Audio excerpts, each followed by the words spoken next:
भजो राधे गोविंदा। बांके बिहारी लाल भजो राधे गोविंदा।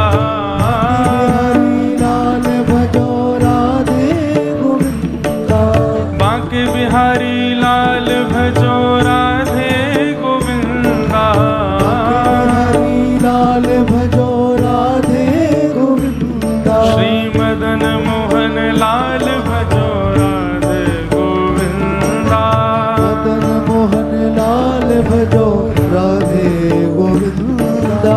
राधा गोपीनाथ भजो राधे गोविंदा।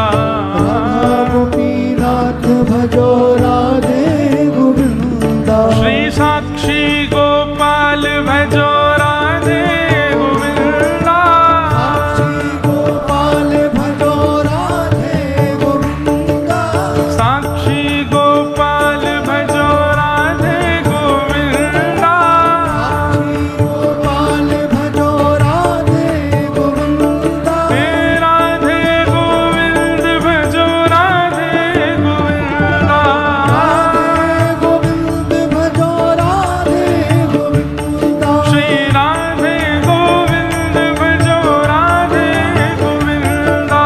राधे गोविंद भजो राधे गोविंदा। भजो राधे राधे राधे राधे राधे गोविंदा। राधे राधे राधे राधे गोविंदा। भजो राधे राधे राधे राधे राधे गोविंदा। राधे राधे राधे राधे गोविंदा। हे राधे गोविंद भजो राधे गोविंदा। राधे गोविंद भजो राधे गोविंदा। हे राधे गोविंद भजो राधे गोविंदा।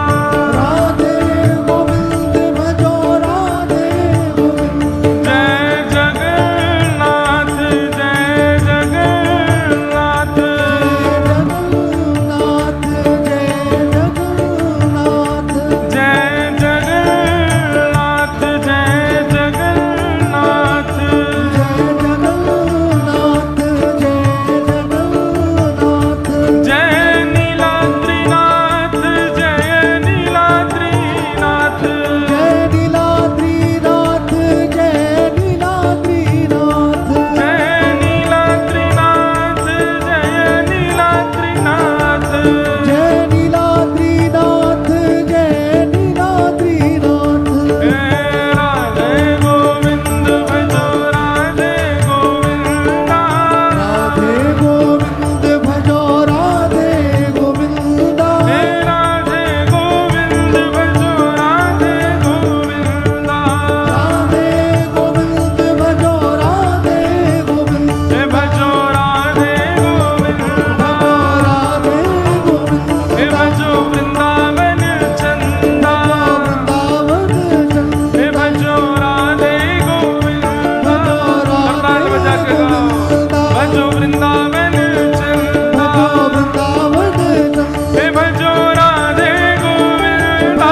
राधे गोविंद हे भजो राधे गोविंदा। राधे गोविंद हे भजो राधे गोविंदा। राधे गोविंद हे भजो राधे गोविंदा। राधे गोविंद ओ भजो राधे गोविंदा। राधे गोविंद हे भजो राधे गोविंदा। राधे गोविंद हे भजो राधे गोविंदा। राधे गोविंद भजो राधे गोविंदा। राधे भजो भजो राधे गोविंदा। राधे गोविंद हे भजो राधे गोविंदा। राधे गोविंद भजो राधे गोविंदा। राधे गोविंद हे भजो राधे गोविंदा।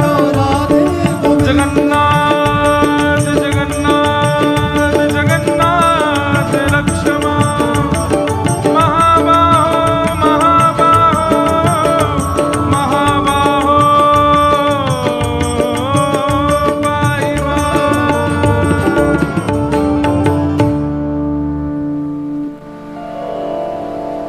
बोलो वृंदावन बिहारी लाल की।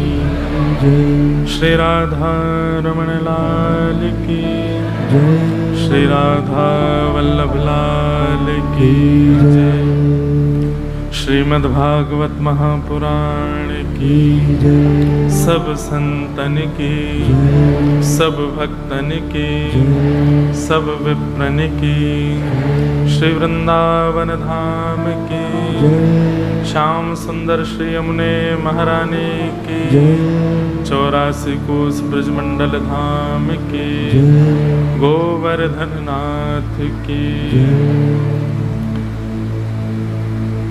श्री साक्षी गोपाल की खीर चोरा गोपीनाथ की टोटा गोपीनाथ की जय जय श्री राधे जय जय श्री राधे जय जय श्री राधे द्वारिकाधीश की जय।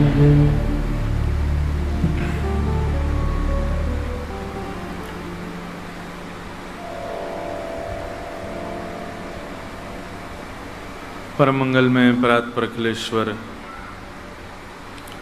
अकारण करुणा वरुणालय भक्तवांछा कल्पतरु तड़िद्वित विनिंदित पीताम्बरधारी श्री बाल कृष्ण लाल की शब्दमयी वाणीमयी वांगमयी प्रतिमूर्ति श्रीमद्भागवत महापुराण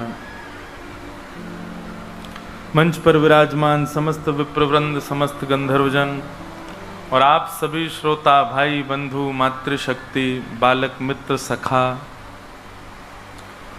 सबको मेरा बहुत बहुत जय श्री कृष्ण जय सिया राम जय श्रीमन नारायण जय जगन्नाथ।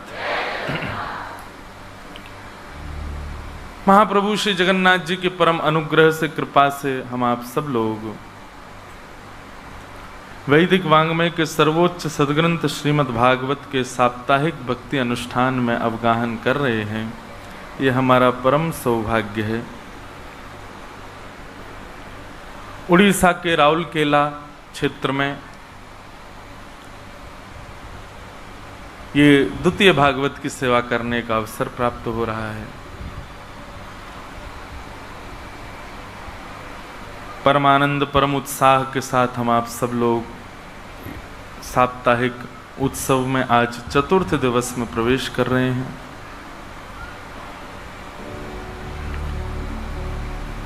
कल हम आप सब लोग सुन रहे थे कि ठाकुर जी ने उत्तरा के गर्भस्थ शिशु की रक्षा की और कुंती ने भगवान की स्तुति गाई है। एक बात हम आपसे बहुत ध्यानपूर्वक कहें, सब लोग बहुत सावधानी से सुनो।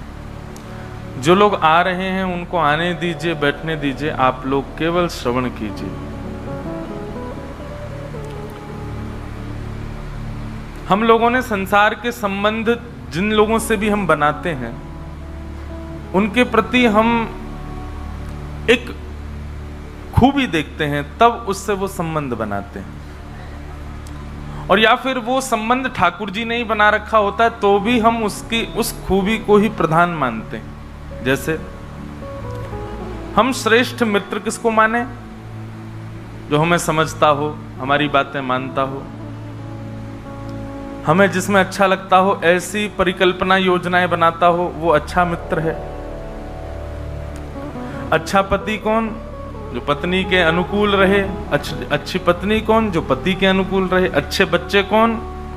जो माता पिता को जीवन में कुछ उपलब्धियां प्राप्त करके दिखा दें, पढ़ लिख करके विद्वान बन जाएं, माता पिता की आज्ञा का पालन करें और जितनी संपत्ति माता पिता ने इकट्ठी करी उसको दुगुना कर दें। ऐसे हमने सारे संबंधों के प्रति एक हमने अपनी ही लिस्ट बना रखी है सबने, कि ऐसा ऐसा ऐसा ऐसा अगर हमारा संबंधी है तो वो अच्छा है।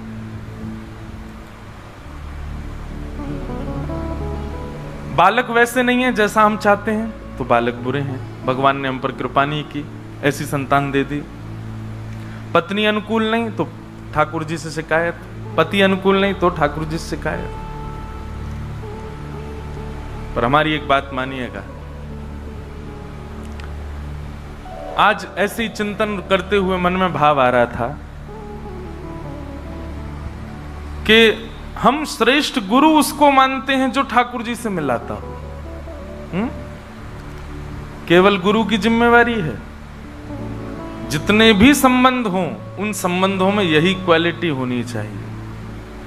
मित्र भी वही अच्छा जो ठाकुर जी के समीप ले जाता हो, पत्नी भी वही अच्छी जो ठाकुर जी के समीप ले जाती हो, पति भी वही श्रेष्ठ जो ठाकुर जी के समीप ले जाता हो, बच्चे भी वही श्रेष्ठ जो ठाकुर जी से और प्रेम करा देते हो, माता पिता भी वही श्रेष्ठ जो ठाकुर जी की और समीप ले जाते हो।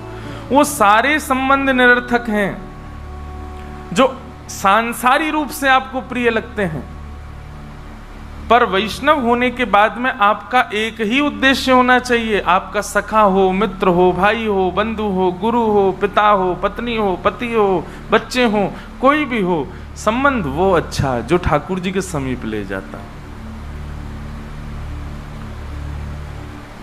जैसे सोशल मीडिया पर या व्हाट्सएप पर एक नया टर्म होता है कि जो आपके बहुत निजी होते हैं उनको आप एक अलग से ग्रुप बना देते हो, उनको उसमें रखते हो।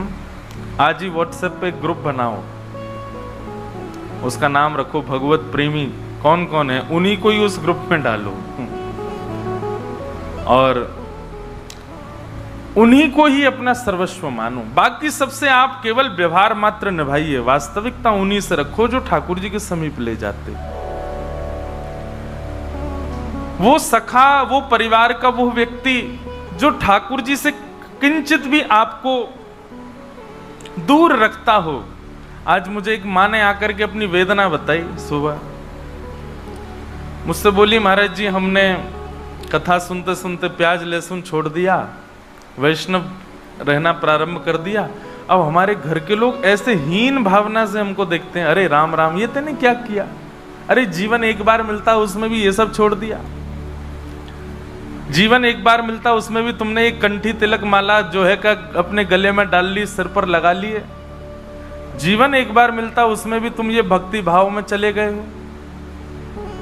मतलब क्या कहना चाहते हो आप? जीवन एक बार मिले बकरा खाओ, जीवन एक बार मिला है मुर्गा को छोड़ो नहीं, कहीं दिख जाए पकड़ लो, शूट करो उसको। जीवन एक बार मिल जाए, अरे मदिरा इतनी बड़ी बड़ी फैक्ट्री में बेचारे मेहनत करके लोग बना, पियो उसको।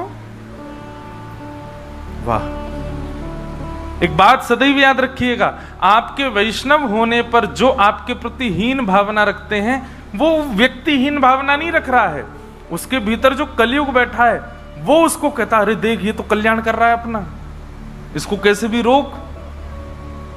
वो कलयुग जो उसके भीतर बैठा है वो उसको चिढ़ करवाता है और उससे जानबूझ करके ऐसी बातें कहलवाता है जिससे आपको ठेस पहुंचे और आप अपनी वैष्णवता का त्याग करो। क्योंकि कहीं ना कहीं कलयुग उसका काम ही यही है कि कोई भी व्यक्ति अपना उद्धार ना कर पाए। हमने भी जब कथा शुरू की तो कई लोग मेरे पीछे भी पड़े। अरे मैं 18 वर्ष की आयु का था जब मैंने कथा शुरू की और उससे 4-5 वर्ष पहले से अध्ययन प्रारंभ कर दिया था।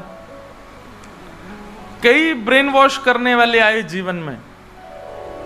एक ज्योतिषी जी आए, उन्होंने मेरी कुंडली देखी। मैं ज्योतिष का बहुत सम्मान करता हूं, ठाकुर जी के नेत्र हैं ज्योतिष, ठाकुर जी के नेत्र हैं, पर ज्योतिष ठाकुर जी के नेत्र हैं इसका मतलब क्या है? ठाकुर जी जो राह दिखाएं उस राह पर चलो। पर इसका मतलब ये थोड़ी है कि किसी की आंख है और वो तुम्हारी उंगली पकड़ के चल रहा, तुम अपनी आंख बंद कर लो। छोटा बालक चलना सीख जाए और माँ उसको अपनी उंगली पकड़वा दे तो बालक को पूर्ण रूप में समर्पित हो जाना चाहिए, मां जहां ले जाएगी वहां चलूंगा, लेकिन अपनी आंख भी तो खोले। पर लोग क्या करते हैं? ज्योतिष के प्रति अपने नेत्र बंद कर लेते हैं। अपने नेत्र थोड़ी बंद करने। अरे भाई मां उंगली पकड़ करके चल रही है, लेकिन जब गड्ढा आएगा तो वहां अपने नेत्र भी तो खुल गए। उंगली पकड़ो, कूदना भी तो है वहां पर।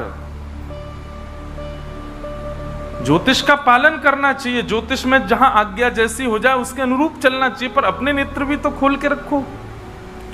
तो मुझे किसी व्यक्ति आए, उन्होंने आकर के बोल दिया कि ये जीवन में व्यासपीठ पर तो नहीं बैठ पाएंगे, अगर ये व्यासपीठ पर बैठे तो मैं ज्योतिष करना बंद कर दूंगा। आज 8 वर्ष हो गए हमको कथा करते करते। तो वो मुझसे बोले ये तो बहुत बड़े बिजनेसमैन बनेंगे, ये तो बहुत बड़े कोई व्यापारी बनेंगे, कथा तो ये नहीं कर पाएंगे, जीवन में कभी व्यासपीठ पर नहीं बैठ पाएंगे। तो कहने का इसका मतलब ये नहीं है कि आप बिल्कुल ज्योतिष मत मानो, कहीं कहीं मानना भी चाहिए भैया। नहीं तो अभी लड़का लड़की आ जाए बोले हम मंगली हैं, घर वाले बयान नहीं करा रहे, आपने कही थी हम तो कर लेते हैं, अपनी आंख तो खुल रखी है हमने। ऐसा भी नहीं करना भाई, जहां जहां ज्योतिष थोड़ा बहुत संशय प्रकट करता हो वहां उसके प्रति सजग भी रहना चाहिए। सीधी बात, डायरेक्शन ले लीजिए, चलिए खुद। अगर डायरेक्शन के लिए मना किया गया है कि नहीं ये क्षेत्र उचित नहीं है, तो उसके लिए फिर प्रयास अपनी अनुकूलता से करो, या तो अपने ऊपर इतना विश्वास रखो कि आगे जो लॉस आएगा उसकी जिम्मेवारी मेरी, चल पड़ो उस मार्ग पर, चिंता मत करो फिर। लेकिन फिर किसी को दोष मत देना, और विशेष रूप से तो ठाकुर जी को। तो सीधी बात भैया, संबंध वो अच्छा है जो आपको ठाकुर जी के समीप ले जाता हो। वैसा ही मित्र चाहिए, वैसा ही पति चाहिए, वैसी ही पत्नी चाहिए, वैसा ही खानदान चाहिए, वैसे ही बच्चे चाहिए, वैसे ही सब लोग चाहिए। केवल गुरु ही क्यों चाहिए भगवान से मिलाने वाला, सब लोग क्यों नहीं चाहिए? आज तक मैं भी कथा में कहता आया था गुरु वही जो हरि सो मिलावे, लेकिन अब मैंने बदल दिया अपना नारा, अब मैं कहता हूं संबंध वही जो हरि से मिलावे। बाकी जो हरि से ना मिलाता हो उसको पास में भटकने नहीं देना अपने, उसके साथ केवल व्यवहार निभाओ। तो माता जी आकर के मुझसे बोली कि घर वाले हीन भावना मानते हैं, तो मन में एक बात आई, मैंने तब तो बोला नहीं, उनको बहुत लोग थे, मैंने कहा मैं कथा में उत्तर दूंगा। मैं एक बात कहा करता हूं कथा में, कितनी बड़ी विडंबना है। हर व्यक्ति एक व्यक्ति के लिए स्वयं को बदलता है और तभी वो जीवन जी पाता है। कई बार ब्याह के बाद पत्नी पति के लिए बदल जाती है, अधिकतर 90% पत्नी बदलती है, अपने पति के लिए अपनी इच्छाओं को मारती है, अपने पति के लिए उस परिवार के लिए बहुत कुछ सह लेती है। और कई बार पति भी बदलता है अपनी पत्नी के लिए, बच्चे बदलते हैं अपने माता पिता के लिए, माता पिता अपना चैन खो देते हैं बच्चों के लिए। माता पिता को सोना इतना पसंद है, लेकिन जब बालक हो जाते हैं सो ही नहीं पाते बेचारे, रात रात भर जगते रहते हैं।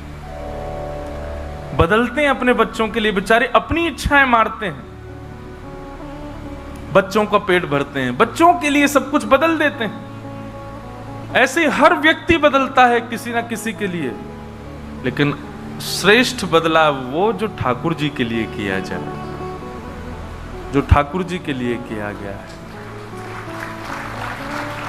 आज की विडंबना ऐसी हो गई है कि हम कलयुग के अनुरूप अपने आप को बदल रहे हैं।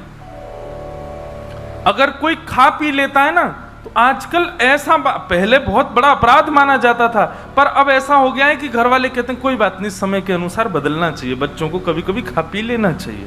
कैसे आप कैसे कह सकते हो उनसे?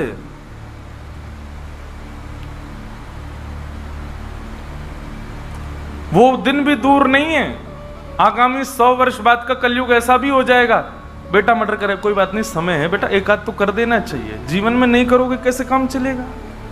अरे तुमने लूटा नहीं उसको, उसको तो लूट लेना चाहिए तुमको।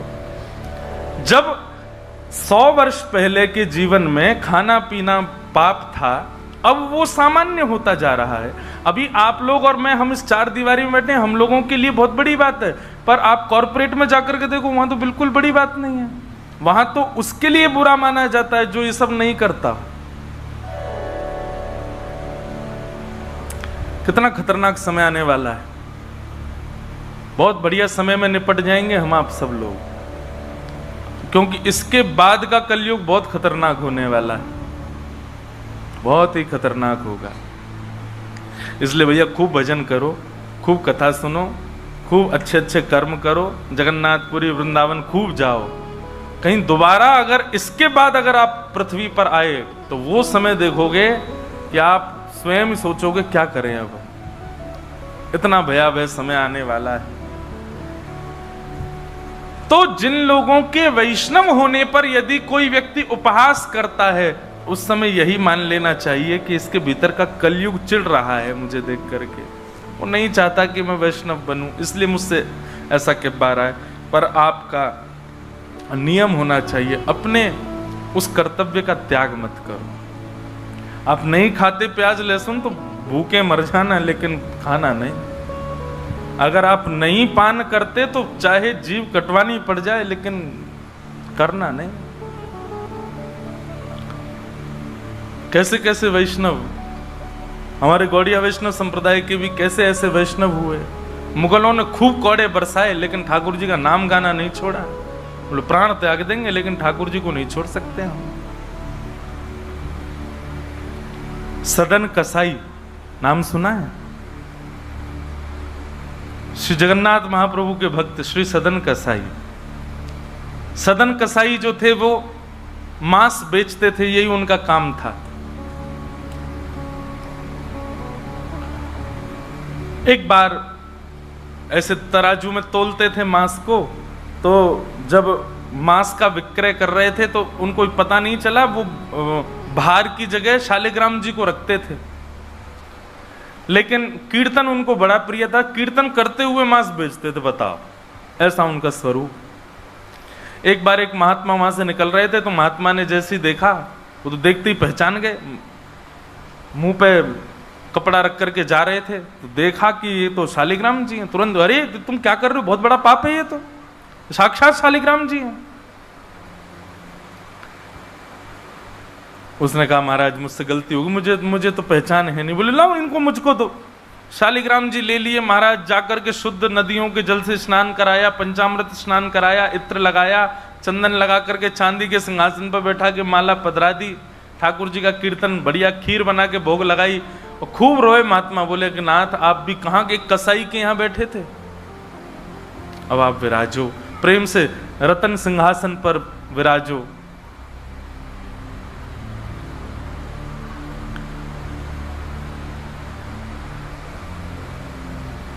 ठाकुर जी विराज गए। रात्रि को महात्मा के स्वप्न में आए और स्वप्न में आकर के बोले सुनो, सुबह होते ही हमको ले जाओ और हमको वो सदन कसाई के पास छोड़ के आओ।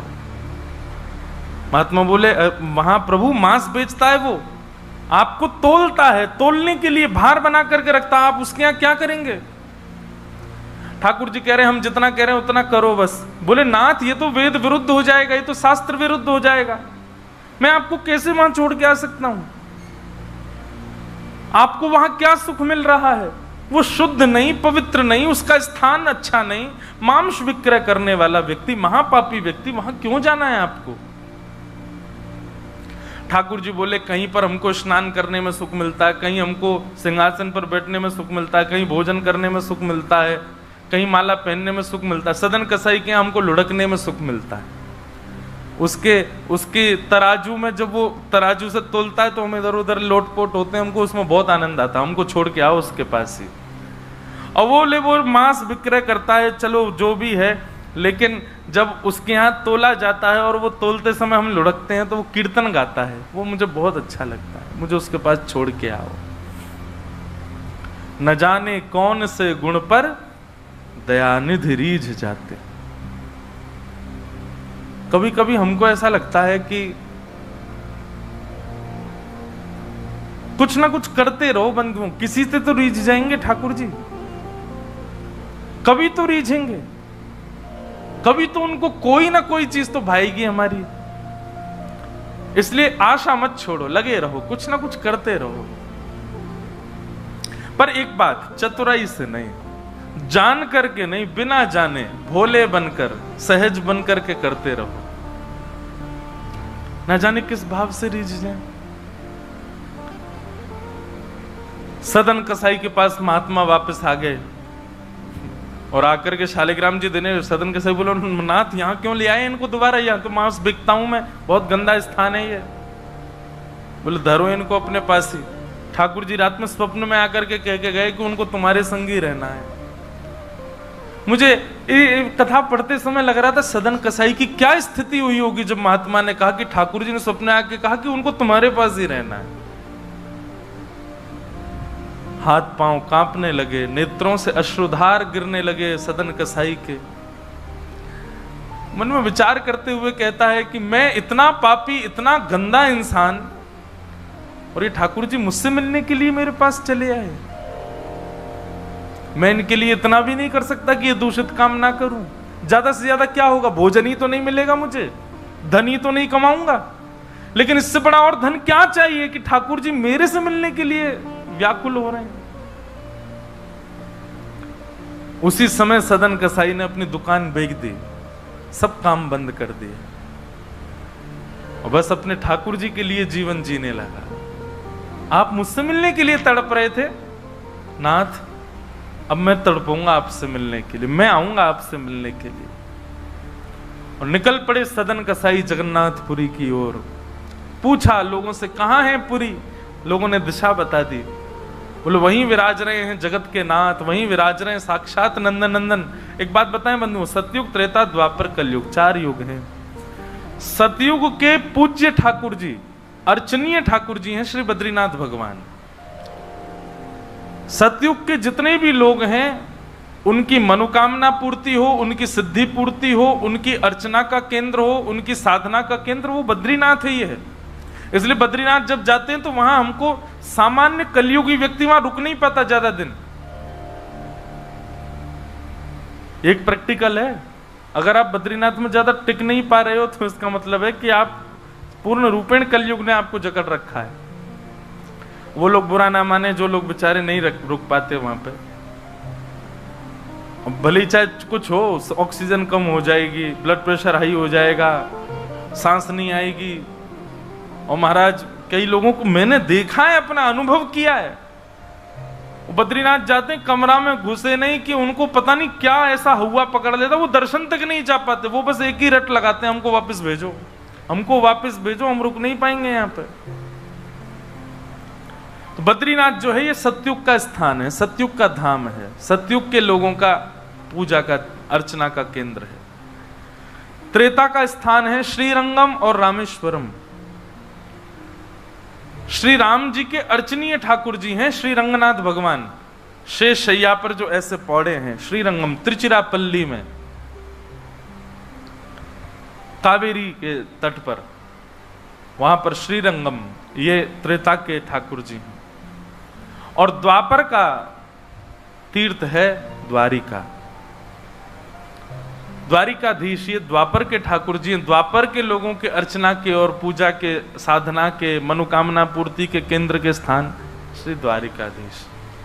और कलयुग के अर्चनीय ठाकुर जी हैं श्री जगन्नाथ महाप्रभु, श्री जगन्नाथ महाप्रभु। इसलिए आपको कहीं कहीं कलयुग दिख जाएगा जगन्नाथपुरी में, चले जाओ बीच साइड पे, ऐसा लगेगा दूसरा गोवा है क्या, कहीं कहीं।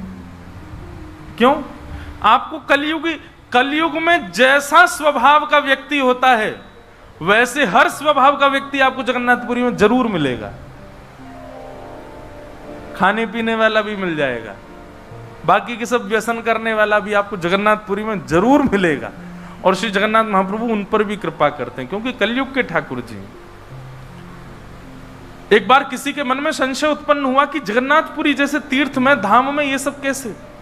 ठाकुर जी बोले तुमको तो अभी दिख रहा है, आगामी समय में तो इससे भी बुरा हाल होने वाला है, मुझे तब भी कृपा करनी पड़ेगी। तो कलयुग के ठाकुर जी हैं महाप्रभु जगन्नाथ जी। सदन कसाई निकल पड़ा जगन्नाथपुरी की यात्रा पर। बस बार बार उसके मन में एक ही भावना आती है, आप मेरे से मिलने के लिए तड़पे थे, आप मेरे पास रहने के लिए तड़पे थे, मैं आऊंगा आपसे मिलने के लिए। और निकल पड़ा। कीर्तन की टोलियां जा रही हैं, वैष्णव जन नाचते गाते हुए जा रहे हैं। जैसे जैसे वैष्णवों की टोलियां और कीर्तन की टोलियां निकलती हुई देखे सदन कसाई, उसका मन हो कि मैं भी चला जाऊं, तो जो लोग पहचानते थे वो लोग कह देते थे, अरे कसाई है ये। तो सब लोग उसको कहते, भाई तुम हमसे दूर चलो, हमारी टोली में चलोगे, हमारे संग बैठ के खाओगे पियोगे, हम सब अपवित्र हो जाएंगे।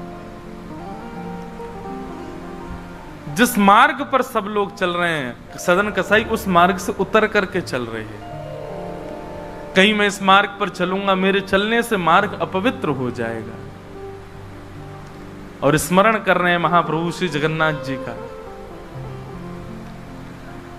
चलते चलते बंधुओं, मुझे ऐसा लगता है आजकल तो ऐसे चित्र हो गए हैं, हम लोग कहीं भी दर्शन कर लेते हैं महाप्रभु जी का।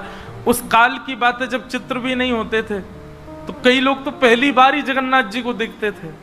कैसा स्थिति होती होगी उन लोगों की, कैसा भाव रहता होगा उन लोगों का।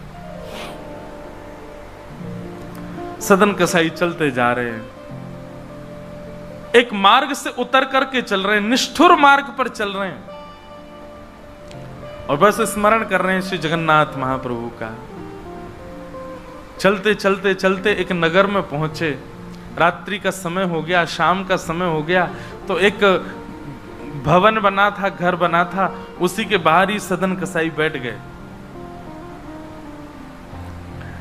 सदन कसाई का रूप बहुत सुंदर था, नेत्र, उनके केश, उनके मुख की आकृति, उनकी भुजाएं बहुत सुंदर थे। भले ही कसाई थे पर सुंदर थे। तो जिस भवन के बाहर बैठे, वहां भवन की अंदर एक गृहिणी वो निकल करके बाहर आई, और उसने जैसे ही सदन कसाई को देखा, उसका मन आ गया उन्हीं के ऊपर। शाम का समय, सदन कसाई को लोभ देने लगी, और उसने इशारा करके कहा कि भीतर आ जाओ। तो सदन कसाई ने उसकी ओर देखा, और उनके मन में तो बस जगन्नाथ जी बैठे हैं, कोई ऐसा भाव तो दूषित था नहीं। उन्होंने इशारा कर दिया, कुछ इशारा किया,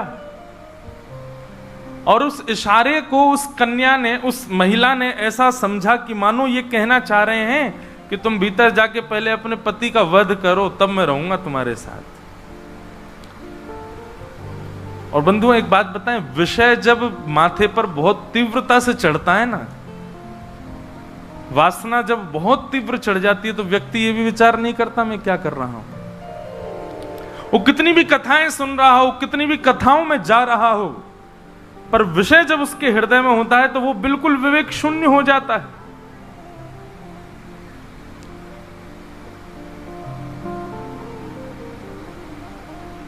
विषयों का मतलब, विषय भोगने से पाप कम लगता है, पर विषय जब सिर पर हावी होता है तो उस समय जो हम विवेक शून्य हो जाते हैं, उससे पाप ज्यादा लगता है हमको। विषय हावी हो गया उस माता के, भीतर जाके उसने अपने पति का वध कर दिया, मार दिया। और बाहर आकर के सदन कसाई से कहा, अब तो चलो, मैंने अपने पति को मार दिया, चलो मैं और तुम ब्याह कर लेते हैं। सदन कसाई बोला, देवी ये तेने क्या किया?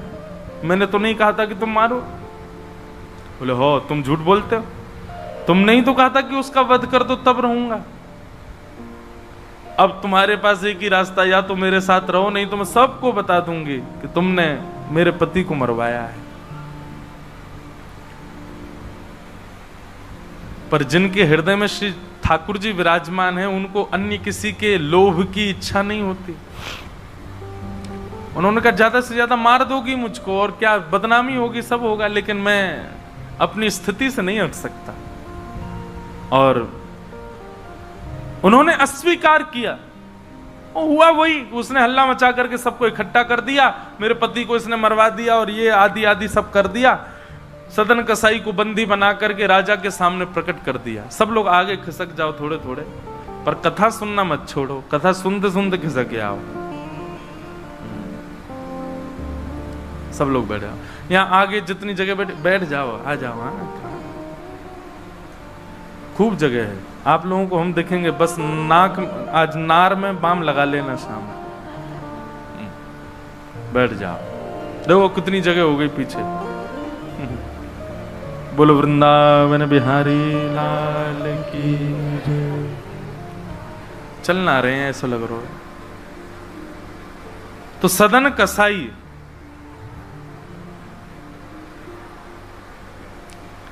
उसने देखो ये बात करने को किसने कहा आपसे? आपस में बात नहीं करो, इधर देखो सब लोग, कथा सुनो, बस खिसक के बैठ जाओ चुपचाप। श्री जगन्नाथ महाप्रभु की। तो सदन कसाई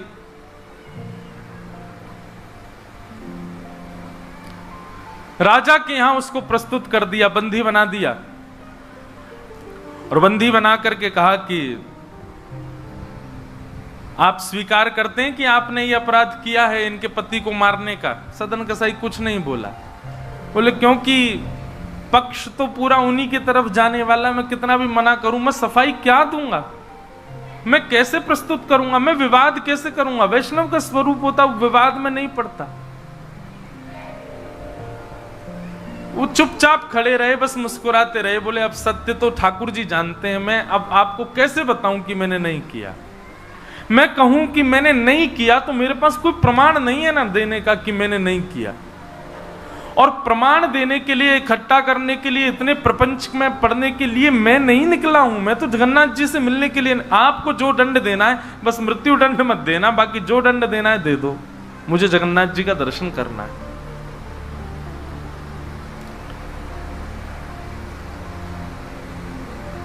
राजा ने सदन कसाई की बात तो मानी कि मृत्युदंड तो नहीं दिया, पर कहा कि जिन हाथों से तुमने उस व्यक्ति का वध किया उन हाथों को हम काट देंगे। सदन कसाई बोले मैंने एक बार एक कथा में सुना है कि श्री जगन्नाथ जी की भी भुजा नहीं है, लो काट दो। जैसे मेरे स्वामी वैसा मैं, और अपनी दोनों भुजाएं आगे कर दी। मेरे स्वामी भी तो ऐसे ही रहते हैं। अच्छा एक बार की बात है, गोस्वामी तुलसीदास जी दर्शन करने गए जगन्नाथ जी का, और जैसे ही जगन्नाथ जी को देखा तुरंत नेत्र बंद कर लिए। बोले राम राम राम राम जी, मैंने क्या देख लिया? तुरंत बाहर निकल करके आए, भागे मंदिर से दूर। किसी ने रोका, बोले क्या हो गया गोस्वामी जी? बोले ये मेरे ठाकुर जी हैं ही नहीं। कैसे ठाकुर जी? इनकी तो आंख पिघल गई, मुख पिघल गया, हाथ पिघल गए, पैर है नहीं, ये मेरे ठाकुर जी कैसे? मैं तो अभी रात में तो कहीं नहीं जा सकता, पर सुबह होते ही चला जाऊंगा, मैं जीवन में कभी नहीं आऊंगा। इतने ज्यादा भयभीत हो गए। रात्रि में गोस्वामी जी जैसे ही सोए तो महाप्रभु जगन्नाथ जी उनके स्वप्न में आए, धनुष बाण हाथ में लेकर के राघवेंद्र सरकार प्रकट हो गए। बोले भगवान ये मैंने आपका कैसा दर्शन किया? आपकी भुजा नहीं है, आपके चरण नहीं है, आपके कान नहीं है, आपका मुख पिघला हुआ, नेत्र ऐसे बड़े बड़े, ये ऐसा रूप क्यों है आपका? बोले तुम्हारी वजह से है। गोस्वामी जी बोले मेरी वजह से? बोले हाँ, तुमने मानस जी में लिखा है बिन पग चलहि सुनहि बिन काना। वो बिना पैर के चलता है परमात्मा, बिना कानों के सुनता है।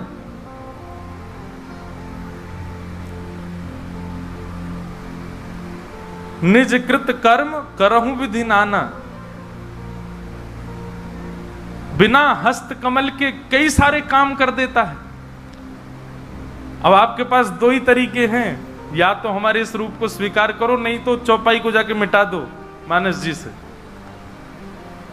तब गोस्वामी जी को भेद पता चला। जय हो भगवान, क्षमा करो मुझे, मैं तो आपके रूप को जान ही नहीं पाया। तो अगले दिन दर्शन करने गए, तब वही रूप बिन पग चलहि, बिना पैर के चलते हैं। और ऐसे कोई दुनिया का ठाकुर नहीं चलता जैसे जगन्नाथ जी चलते हैं। कोई भी ऐसा प्राचीन मंदिर आप बताओ जिसका ठाकुर निकल के बाहर आता हो, पूरे वैष्णवों के मेला के साथ में चल के जाता हो, एकमात्र श्री जगन्नाथ जी। और सुनो, आप लोग कभी दर्शन करना, श्री जगन्नाथ जी मंदिर में जाओगे तो जो गरुण स्तंभ है, जहां पर गरुण जी विराज, सब लोग गले मिलते हैं, वहां पर उस गरुण स्तंभ के पीछे भोग घर है ठाकुर जी का। ठाकुर जी का जो प्रसाद है वो वहां रखा जाता है, गरुण स्तंभ के पीछे। और श्री जगन्नाथ जी कहां बैठे? भीतर गरुण स्तंभ वाला सभागृह, फिर उसके बाद एक सभागृह और है, फिर तीसरे गर्भगृह में वहां जगन्नाथ जी बैठे हैं। मतलब जगन्नाथ जी से और जगन्नाथ जी का जो भोग घर है, जहां पर भोग रखा जाता है, वो कितना दूर है? 1 2 3 तीसरी बेड़ी पार करके है। और आप कभी भी देखना, महाप्रसाद का भोग वहीं लगता है। ठाकुर जी को इतनी दूर रखा जाता है भोग। क्यों? बोले महाप्रसाद रखने के बाद में और मंदिर जब बंद हो जाता है थोड़ी बहुत देर के लिए, हम खुला भी रहे, वैष्णव दर्शन करें, भोग घर का किवाड़ खोल देते हैं। इतनी दूर से ठाकुर जी कैसे भोग लगाते हैं? बोले आजान बाहु है ना, ऐसे भुजा करके ऐसे भोग लगाते ठाकुर जी, लंबी लंबी भुजाओं से अपनी भुजाओं से भोग लगाते हैं। तो बिना हाथों के सब क्रिया कर रहे हैं, बिना कानों के सुन रहे हैं, बिना पैरों के चल रहे हैं। सदन कसाई ने अपने दोनों हाथ आगे किए और राजा के दूतों ने उनके हाथ काट दिए।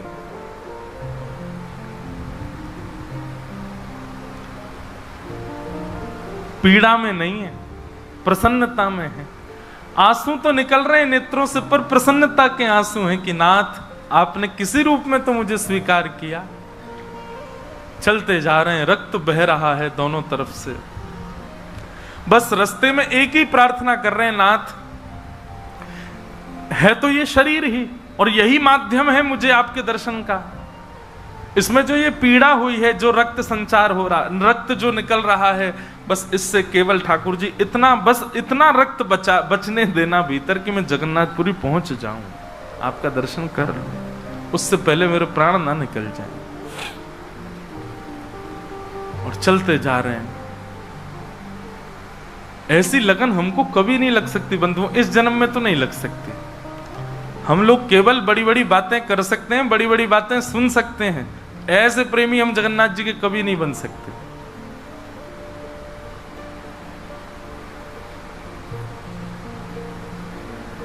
अरे हमारा कोई छोटा सा काम बिगड़ जाए तो हम जगन्नाथपुरी ना जाएं? अरे महाप्रभु जी ने तो मेरा ये काम बिगड़वा दिया।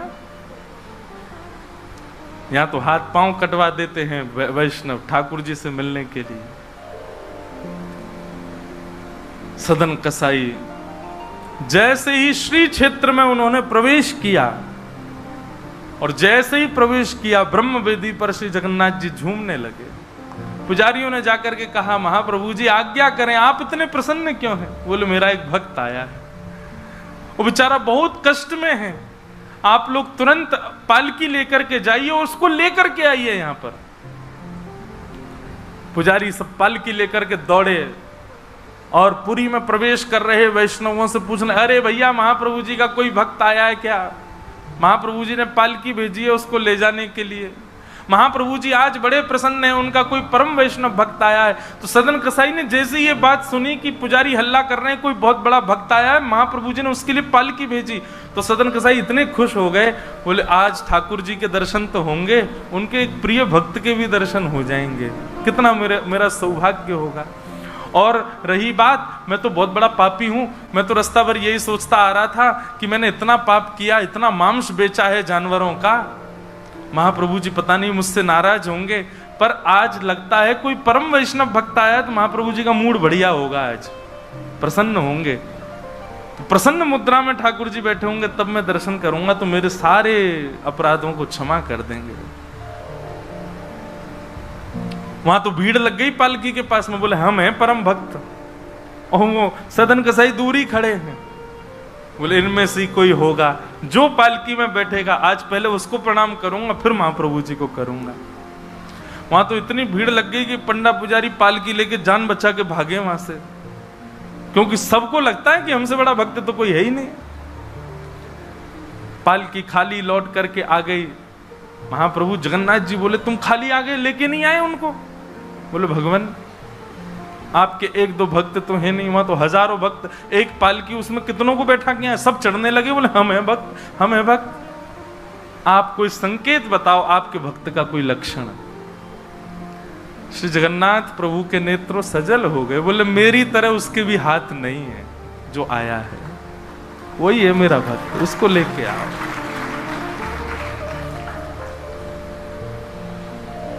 पुजारी पालकी लेकर के दोबारा गए, देखा तो जब श्री क्षेत्र आया ना, तो श्री क्षेत्र आते ही अब सदन कसाई चल करके नहीं जा रहे हैं, दंडवत करते हैं, लेट जाते हैं और फिर लेट करके उठते हैं, फिर आगे बढ़ के फिर लेटते हैं, फिर उठते हैं, दंडवती परिक्रमा की तरह भीतर जा रहे हैं। उसमें भी भुजा नहीं है उनके पास में, लेटते हैं तो उठते कैसे हैं ये देखने पर ही लोगों का हृदय द्रवित हो जाता है।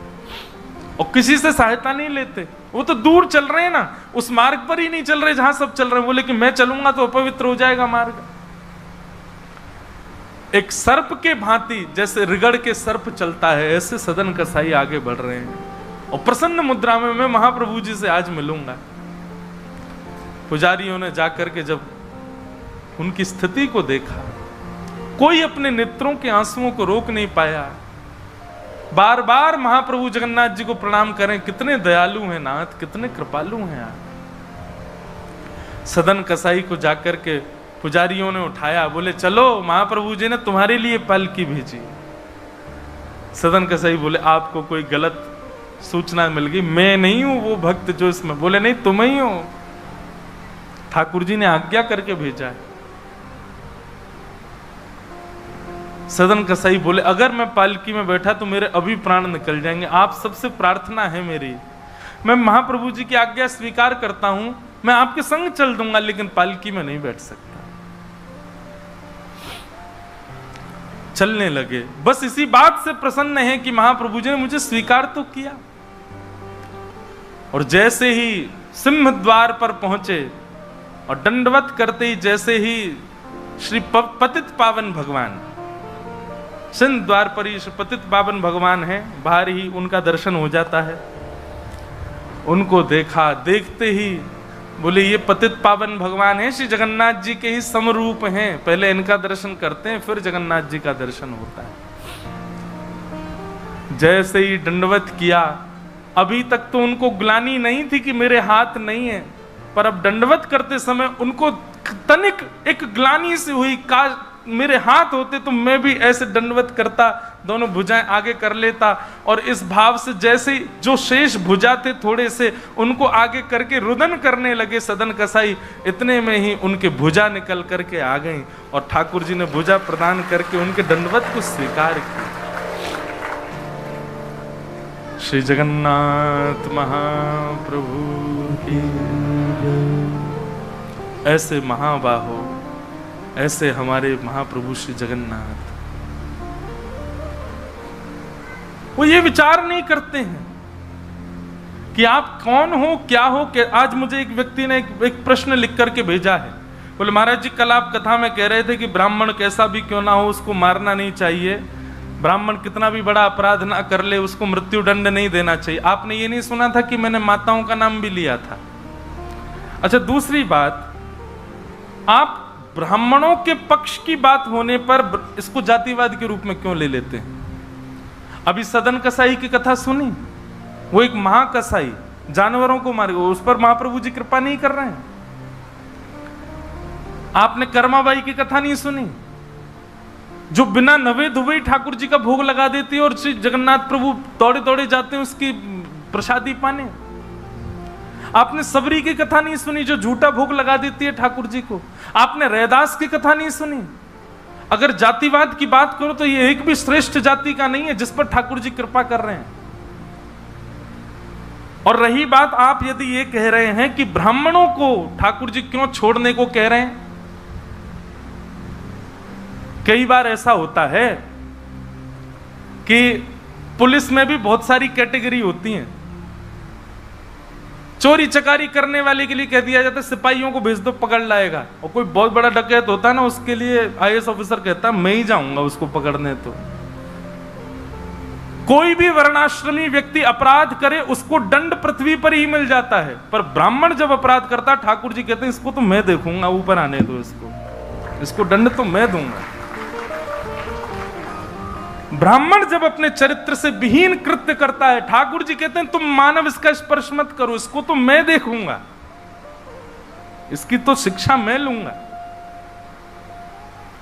और अकेले ठाकुर जी नहीं, 33 कोटि देवता खड़े हो जाते हैं सामने जब ब्राह्मण अपराध करके जाता है। पृथ्वी पर उसको दंड देने का अधिकार नहीं है। भगवान कहते हैं कि इसको तो मेरे हवाले छोड़ो, उसको तो हम देखेंगे क्या करना है इसका। और ठाकुर जी ऐसा दंड देते हैं, ठाकुर जी से बड़ा दंड कौन देगा। श्रीमद् भागवत में भगवान का दंड पाणी रूप का वर्णन किया गया। इतना खतरनाक रूप है कि उसको कभी सुन मत लेना, नहीं तो ये जितने कोमल, जितने दयालु, जितने कृपालु, जितने नटखट दिखते हैं उतने ही वहां पर क्रूर तो नहीं कहूंगा लेकिन खतरनाक है महाराज। वो दंड पानी बनकर के ब्राह्मण को दंड देते हैं फिर भगवान, बिल्कुल रहम नहीं करते उसके ऊपर।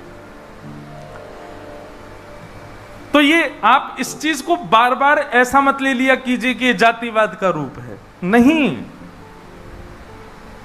हरि को भजे सो हरि को होई, जात पात पूछे नहीं हो। ठाकुर जी का जो होता है वो ठाकुर जी का है, उसमें जाति भेद नहीं होता। और ब्राह्मणों के लिए कहीं पर यदि श्रेष्ठता बताई भी है, भगवान क्या कहते हैं, ब्राह्मण मेरा मुख है, ब्राह्मणोश्य मुखमासीत बाहु राजन्य कृतः। मेरी भुजा कौन है, बोले ये क्षत्रिय हैं। मेरा उदर कौन है, ये वैश्य हैं। और मेरे चरण शूद्र हैं।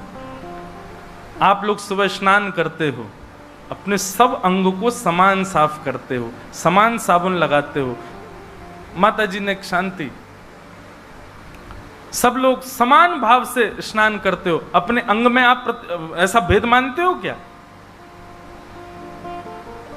नहीं नहीं नहीं, मैं तो हाथों को ही साबुन लगाऊंगा, पैर तो गंदे हैं, इनको नहीं लगाऊंगा मैं, ऐसा थोड़ी करते हैं। सब समान है आपके लिए, ठाकुर जी के लिए भी सब समान है। बल्कि उल्टा है, ब्राह्मण 10,000 माला करेगा तो 10,000 माला करने पर जो उसको पुण्य मिलेगा वो क्षत्रिय को 1000 माला करने पर मिल जाएगा। और क्षत्रिय को 1000 माला करने पर जो मिलेगा वो वैश्य को 100 माला करने पर मिल जाएगा। और वैश्य को जो 100 माला करने पर मिलता है वो शूद्र को केवल एक बार नाम बोलने मात्र से मिल जाता है। यहां पर भी ज्यादा आपको ही लाभ मिल रहा है, फिर क्यों आप बार बार इस चीज को लेते हैं? तो भैया ये जातिवाद मत लाइए। रही बात इस बात की कि ब्राह्मणों को दंड देने को मना क्यों कर रहे हैं ठाकुर जी, भगवान कह रहे हैं अर्जुन तू छोड़ इसको, तो हम देखेंगे। ठाकुर जी दंड देते हैं ब्राह्मणों को।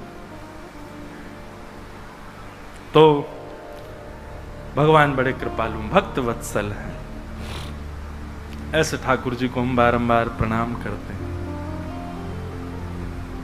सांवरिया मन भाया रे, सांवरिया मन भाया रे, मुरली वाला मन भाया रे, मुरली वाला मन भाया रे, सांवरिया मन भाया रे, सांवरिया मन भाया रे, मुरली वाला मन भाया रे, मुरली वाला मन भाया रे, गिरवर धारी मन भाया रे, गिरवरधारी मन भाया रे, गिरवर धारी मन भाया रे, गिरवरधारी मन भाया रे, सांवरिया मन भाया रे, सांवरिया मन भाया रे, देश में ढूंढा विदेश में ढूंढा, देश में ढूंढा विदेश में ढूंढा, सब लोग देश में ढूंढा विदेश में ढूंढा, देश में ढूंढा विदेश में ढूंढा, देश में ढूंढा विदेश में ढूंढा, देश में ढूंढा विदेश में ढूंढा, देश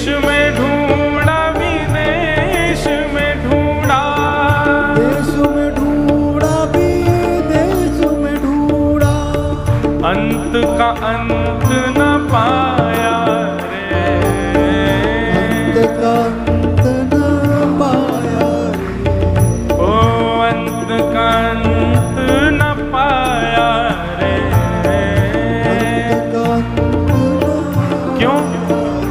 क्योंकि हृदय बीच बीच समाया रे, हृदय बीच समाया। मुझको कहाँ ढूंढे रे बंदे, मैं तो तेरे पास हूँ। हम गलती क्या कर रहे हैं, सब जगह ढूंढ रहे हैं, पर वो है तो हमारे भीतर ही, हमारे चित्त में ही है। जब आप कथा सुनते हैं और कथा सुन के आपके चित्त में प्रेम उत्पन्न होता है, वो प्रेम नहीं है, वो ठाकुर जी हैं। जब आप कथा सुनते हैं तो आपको आनंद उत्पन्न होता है, वो आनंद ठाकुर जी हैं। आप कथा सुनते सुनते भाव में चले जाते हैं, वो भाव नहीं है, वो ठाकुर जी हैं। कथा सुनते सुनते रोए खड़े हो जाते हैं, वो रोए नहीं है, वो ठाकुर जी ही हैं। अनुभव करा रहे हैं कि मैं भीतर ही तो हूं, यहीं से प्रकट करो। और फिर जब आप जगन्नाथ जी को देखते हैं, हृदय पर हाथ जाता है, अत्यंत शीतलता का अनुभव होता है। क्यों? क्योंकि यही महाप्रभु ही तो हमारे भीतर हैं। तभी हमको शीतलता का अनुभव, तभी हमको अच्छा लगता है, तभी हमारे अंदर आनंद आता है। ठाकुर जी बाहर नहीं है, भीतर ही है। कथा के माध्यम से वही पहचानना है। सांवरिया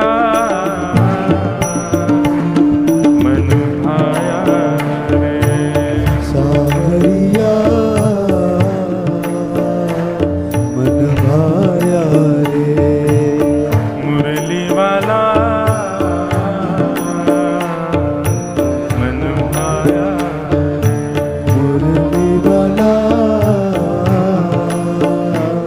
मन भाया रे, हे गिरवरधारी मन भाया रे, गिरवरधारी मन भाया रे, गिरवरधारी मन भाया रे, गिरवरधारी मन भाया रे, ओ सांवरिया मन भाया रे, सांवरिया मन भाया रे, सांवरिया मन भाया रे, सांवरिया मन भाया रे, सांवरिया मन भाया रे। सांवरिया मन भाया रे। तो संबंध वही जो हरि से मिलावे, और जो हरि विमुख करे वो संबंध अच्छा नहीं। और क्या करें अगर ऐसे संबंध बन गए हो तो? हम लोगों के यहां दो तरीके होते हैं। एक तो होता है कि किसी का तन से त्याग कर देना, पर कई बार आप तन से किसी को त्यागते नहीं, मन से त्याग देते हो। तन से फिर भी निभाते हो, बस वही करो, निभाओ, मन से त्याग कर दो। आइए आज के कथा क्रम में प्रवेश करें। आप सब लोग बढ़िया तैयार होके बैठे हो हैं, सभागृह भी बढ़िया तैयार है। आज हम भी पीरे पीरे बन के आए हैं। ठाकुर जी का आनंदोत्सव होगा। श्री जगन्नाथ महाप्रभु आज लाला बन के आएंगे।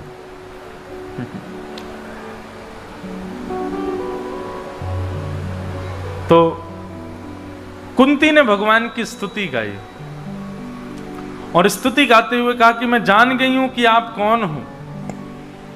भगवान बोले बताइयो भुआ हम कौन हैं। तब कुंती स्तुति गाते हुए ठाकुर जी से कहती है कि नाथ,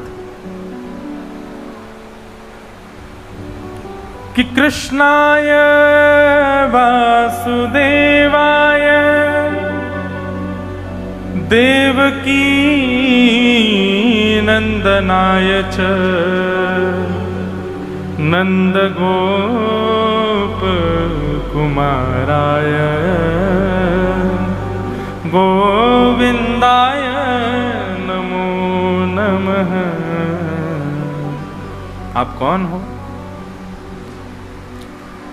कृष्णाय वासुदेवाय, आप वसुदेव के पुत्र हैं, वासुदेव हैं। देवकी के नंदन हो, देवकी के लाला हो, पर नंद गोप कुमार आय, नंद बाबा के और वहां के गोप ग्वालों के आप कुमार हो। और मेरे आप गोविंद हो। गोविंदाय नमो नमः। यहां पर एक भेद है कि कुंती ने गोविंद क्यों कहा ठाकुर जी को। ये गोविंद जो भगवान का नाम है ना, ये गायों ने रखा है, गैया ने नामकरण किया भगवान का गोविंद। गौ माने गाय, विंद माने रक्षक, जो गायों का रक्षक वो गोविंद। तो ये शब्द गैया कहे तो समझ आए गोविंदाय नमो नमः। कुंती क्यों कह रही है? मानो कुंती भगवान से कह रही है कि नाथ, ये सब वैष्णव जो हैं, हम सब आपकी गैया हैं और आप हमारे ग्वारिया हो। पर ग्वारिया का स्वभाव होता है, वो सबसे ज्यादा प्रेम वृद्ध गैया से करता है। जो गैया बेचारी ना दूध देती है, ना ज्यादा चारा खाती है, बस खड़ी रहती है, चुपचाप एक कोने में बंधी रहती है। ग्वारिया पूरे दिन सबकी सेवा करता है, पर रात्रि में जाकर के उसी के पास बैठता है जो सबसे वृद्ध होती है। उसी की बेचारी कमर खुजाता रहेगा, उसी के गले पे ऐसे हाथ फेरता रहेगा, उसी को गले लगा लेगा। क्यों? वृद्ध वयोवृद्ध बेचारी, अब कुछ करती धरती तो है नहीं।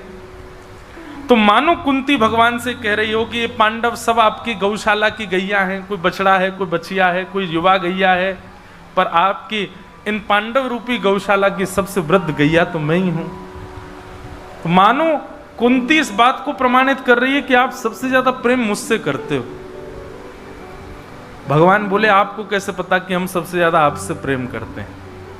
तब कुंती कहती है कि यथा ऋषिकेश खलेन देवकी कंसेन रुद्धार्त चिरं सुचार्पितम् विमोचिताहं च सहात्मजा विभो त्वयैव नातेन मुहुर्विपद्गणात्। एक बात कहें, बहुत साल बाद याद आई है ये बात, ध्यानपूर्वक सुनना। भागवत में बहुत सारी स्तुतियां हैं, पर सबसे श्रेष्ठ स्तुति अगर आप मुझसे कहो कौन सी है, तो कुंती स्तुति है। कुंती स्तुति में क्या श्रेष्ठ है? कुंती जी ने अनेक श्लोक गाए हैं, पर कुंती जी के साथ देखो, ऐसा नहीं कि कोई श्रेष्ठ श्लोक नहीं है, सब अच्छे हैं, पर कुंती जी की पूरी स्तुति में केवल एक बात है और एक शब्द की बात है जो सबसे अच्छी है। ऐसी बात पूरी भागवत में किसी ने नहीं कही है। सब लोग इधर देखो, सावधानी से सुनो। ऐसा क्या कहा है कुंती ने जिसकी वजह से कुंती की स्तुति श्रीमद् भागवत की सबसे प्रथम स्तुति है? श्रीमद् भागवत 12 स्कंद युक्त पुराण संहिता, पुराणों का राजा श्रीमद् भागवत, ऐसी श्रीमद् भागवत की प्रथम स्तुति कुंती स्तुति, और उस कुंती स्तुति में एक ही शब्द ऐसा है जिस शब्द ने पूरी स्तुति की महिमा बढ़ा दी। ऐसी कौन सी बात है कुंती की स्तुति की? तो वो शब्द है त्वयैव नाथेन। पहले तो अर्थ सुनो, क्या कह रही है कुंती? कुंती कह रही है, हे कन्हैया, आप मुझसे बहुत प्रेम करते हो। अच्छा, एक बात होती है कि प्रेमी व्यक्ति जो होता है वो अपने प्रेमी से पूछता ही रहता है, तुम मुझसे प्रेम करते हो, तुम मुझसे प्रेम करते हो, मैं तुमको प्रिय लगता हूं। हम ठाकुर जी से पूछते रहते हैं, पर यहां कुंती पूछ नहीं रही है ठाकुर जी को, सीधे बता रही है कि सबसे ज्यादा मैं ही आपको प्रिय हूं। भगवान बोले ये तो पहली बार सुना है, प्रेमी अपने आप ही बोल रहा है कि मैं तुमको बहुत अच्छा लगता हूं। कैसे अच्छा लगते हो तुम मुझे बताओ?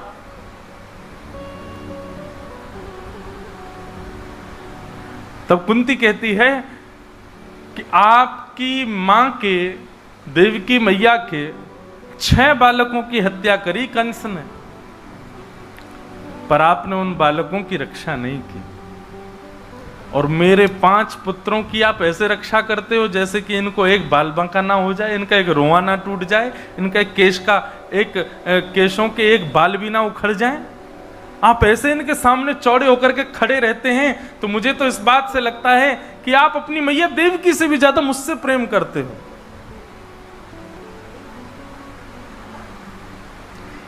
कितना अच्छा बहाना ढूंढ करके अपने प्रेम को प्रस्तावित कर रही हैं। ठाकुर जी के नेत्र सजल हो गए, वाह कुंती बुआ, तुमने ये न केन प्रकारेण ये बता ही दिया कि मैं तुमसे ज्यादा प्रेम करता हूं। बोला हाँ, आप मुझसे सबसे ज्यादा प्रेम करो, मुझसे ज्यादा किसी से नहीं करते आप। लेकिन कुंती ने जो अगली बात कही है, जिसको मैं बार बार कह रहा हूं, ये सबसे श्रेष्ठ बात है भागवत में।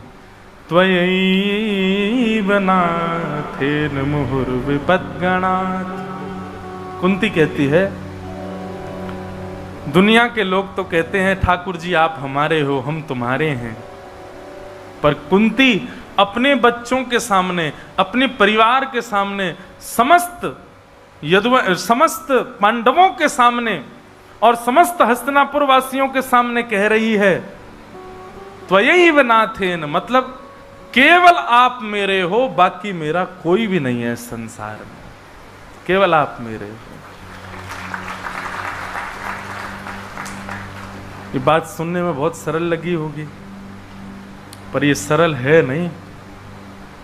कुंती इस बात को डंके की चोट पर कह रही है कि केवल आप मेरे हो और कोई मेरा नहीं है। अपने बच्चों के सामने कह रही है, अपने परिवारी जनों के सामने कह रही है, अपने श्रेष्ठ जनों के सामने कह रही है। हम नहीं कह सकते, हमको 2 मिनट में सबके एहसान याद आ जाते हैं। अरे हमने कहीं ऐसा बोल दिया, क्या सोचेगा, हमने ऐसा बोल दिया, माँ बेचारी क्या कि हाँ हमने तेरे को खा पिला के बड़ा किया, तू ऐसा कह रहा है। पत्नी क्या कहेगी, मैं ब्याह करके इसलिए आई हूं, मैं तुम्हारी नहीं हूं। बच्चे कहेंगे हम, अच्छा तो हमको तो आपने ऐसी जन्म दिया है, हम तो है ही नहीं आपके। पर कुंती को किसी की लज्जा नहीं, वो सबके सामने कहती है, अपना कहने योग्य संसार में यदि कोई है तो केवल आप हो ठाकुर जी, और कोई अपना नहीं है यहां पर। त्वयैव नाथेन। और एक बात कहें, ठाकुर जी के सामने सब बोल देते हैं इस बात को,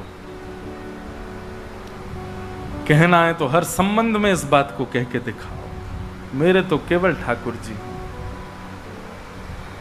या फिर मीराबाई कहती हैं, मेरे तो गिरधर गोपाल, दूसरा न कोई। मेरे तो गिरधर गोपाल, ये बड़ी बात नहीं है, बड़ी बात क्या है, दूसरों न कोई। ये मेरे तो गिरधर गोपाल तो हम भी बोलते हैं, पर दूसरों ना कोई, ये हमसे नहीं बोला जाता। हमारी तो सब हैं, छेना पोड़ा भी हमारा है, खाजा भी हमारा है, बर्गर भी हमारा है, पिज्जा भी हमारा है, ये गाड़ी भी मेरी है, घर भी मेरा है। अच्छा किसी से पूछो गाड़ी किसकी है, ठाकुर जी की है।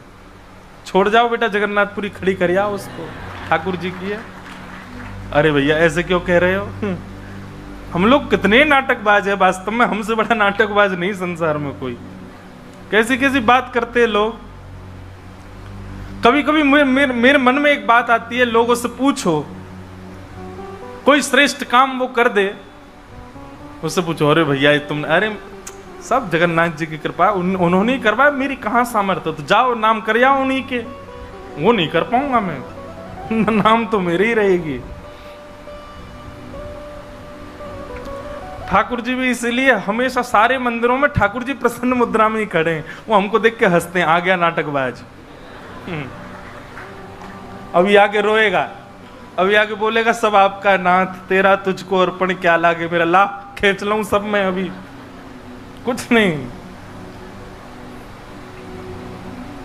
बहुत कृपालु है ठाकुर जी, वो जानते हैं हमको। पर कुंती बनावटी नहीं है, कुंती वास्तव में कह रही है सब आपका है नाथ, और केवल आप मेरे हो, दूसरा संसार में मेरा कोई नहीं।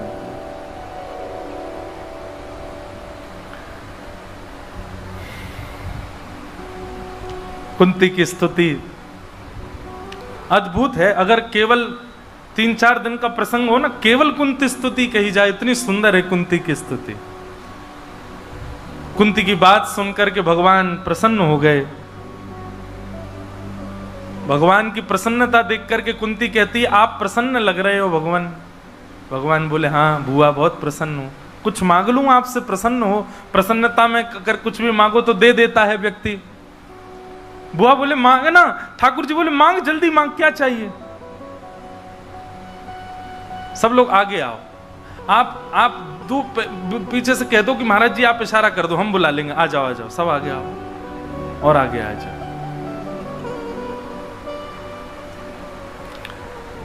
सब लोग खिसक आओ।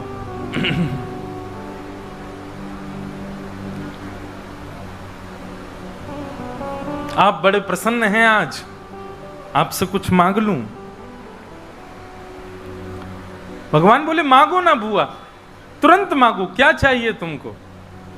बोले पहले तो वचन दो, जो मांगूंगी सो दोगे। ठाकुर जी बोले इसमें वचन की क्या आवश्यकता है, जब मैं प्रसन्न हूं तो जो मांगूंगी सो दूंगा। बोले नहीं नहीं नहीं, पहले वचन दो, जो मांगूंगी सो दोगे।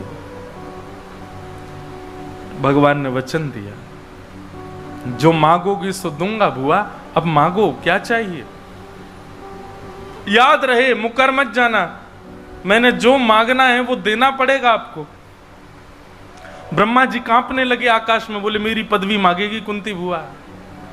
शंकर जी बोले हमारा तो आज छुट्टी होने वाली है, अब शिवलोक इनका हो जाएगा। यमराज जी बोले यमलोक की स्वामिनी बनेंगी अब कुंती जी। इंद्र देवता बोले मेरा तो सिंहासन वैसे ढीला है, कोई जरा सा यज्ञ करे तो ये हिलने पे लग जाता है कि बस अब तुम्हारी पदवी गई। सब कांपने लगे, क्योंकि ठाकुर जी ने वचन और दे दिया है कि जो मांगोगी सो दूंगा। कुंती ने अपनी झोली फैलाई और फैला करके भगवान से कह रही है, विपदा संतु न सस्वत तत्र तत्र जगद्गुरो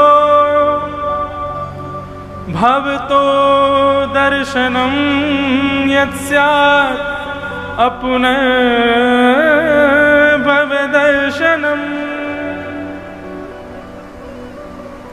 कुंती ने जैसे ही मांगा, त्रिलोकीनाथ स्तब्ध हो गए। ये कैसे दे सकता हूं मैं?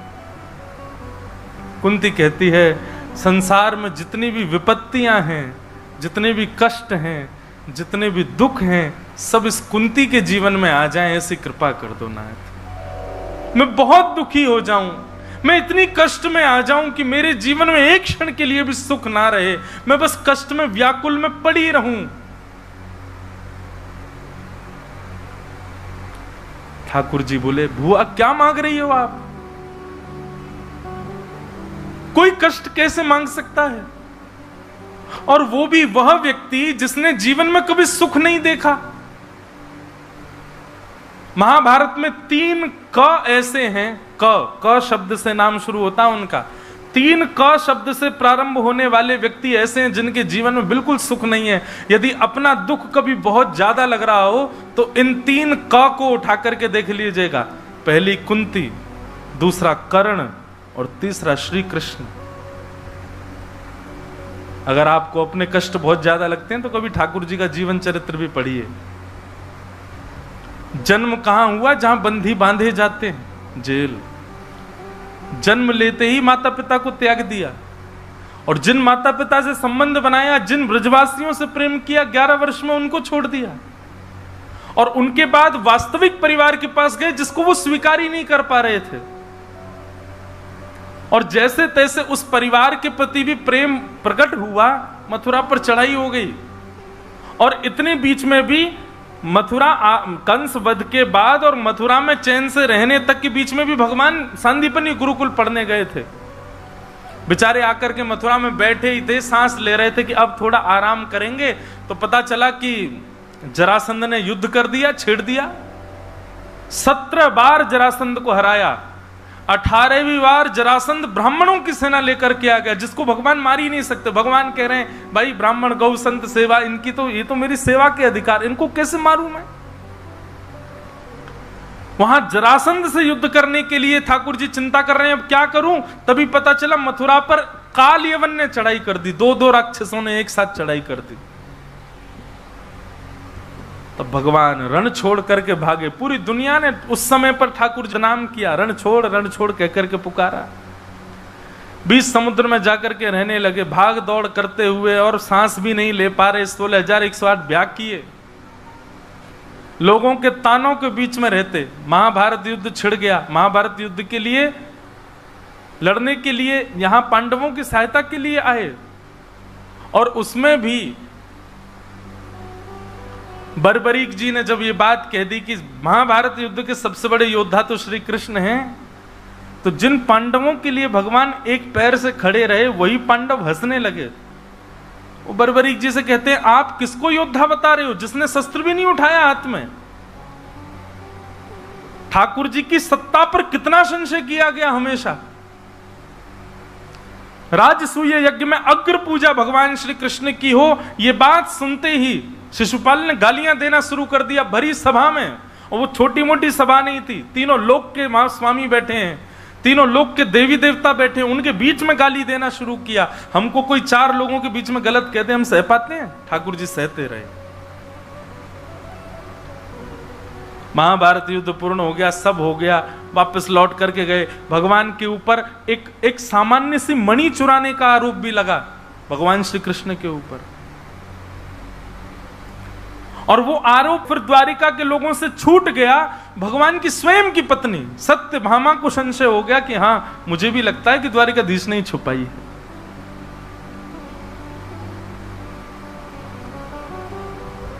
समंतकोपाख्यान पूर्ण हुआ ही था, कुछ दिन की बात थी, यदुवंशियों में लड़ाई हो गई, आपस में लड़ झगड़ के सब मर गए, अपने वंश को ही नहीं बचा पाए।